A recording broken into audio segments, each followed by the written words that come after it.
Hi, thanks for watching. I'm Emily, the photographer at Cozy Clicks Photography, and today I'm going to be sharing with you a few simple tips that I use to get great skin tones using just Adobe Camera Raw. So the three tips that I use are getting the correct white balance, getting the correct exposure, and working with the luminance tool. So first what we're going to do is we're going to take a look at white balance. And when you take a look at this picture here, I can tell just by looking at it that it's very cool. When I look at her shirt, it looks gray or blue. So I know that I need to fix the white balance. Ideally, you want to get this done in camera. However, I know that that isn't possible some of the times, and for me, I work a lot with toddlers who are running around and I'm chasing after them, and my lighting situation is changing quite frequently, so I'm not always changing my white balance. So I always want to double check when I pull up my raw file. So what I do is I go to this third tool right here, that's the white balance tool, and I'm going to click on it. And in my photo, I'm going to find an area that is white, but not super white, kind of off-white gray or a mid-tone. This works nice because her shirt is gray, so I'm going to sample one area here. I'm going to test it out and see how that looks. And that warmed it up quite a bit. And just visually by looking at this, I feel like it might be a little too warm. Her skin's looking kind of orange, so I'm going to sample in another area and see what happens. And when I do that, it stays the same there. So I'm going to try one more area. Let's just sample it here. That brought it down a little bit. And you can see that by looking at this temperature slider right here. So that's what I was looking at. It was at 6,200, and then it just moved down to 58. And when I look at that, I think that looks pretty good. Now, the second thing that I do to get great skin tones is I make sure my exposure is correct. Here's my exposure slider here. It's the third one down. And what I'm going to do to see if it's correct is follow the histogram, which is up here. Now, just by eyeballing it, I can see that it's very underexposed, it's kind of dark, and I know that I need to increase the exposure.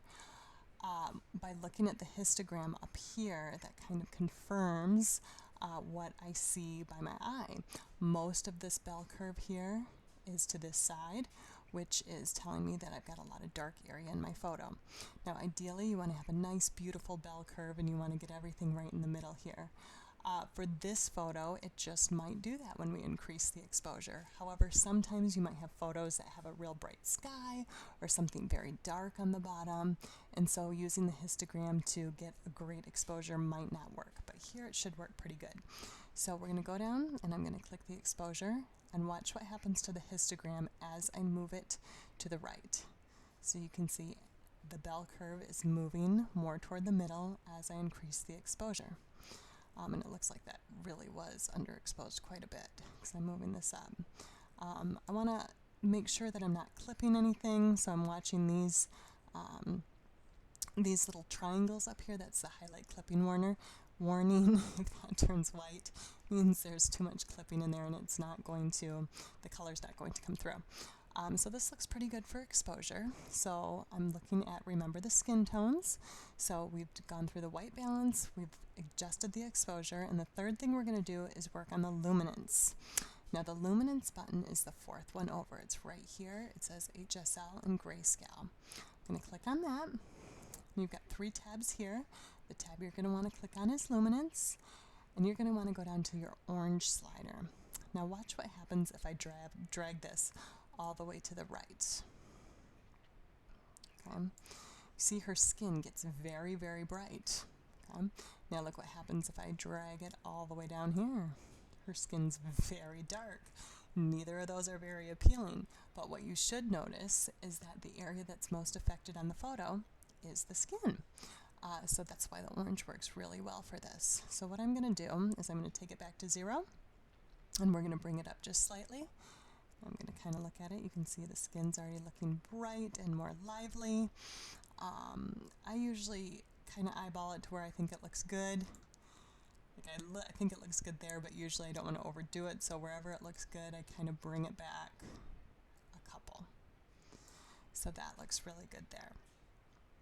So overall, 3 great tips for getting great skin tones in ACR is making sure you've got good white balance, good exposure, and using that luminance tool on the orange slider. Now, with that said, some of the time this will not work.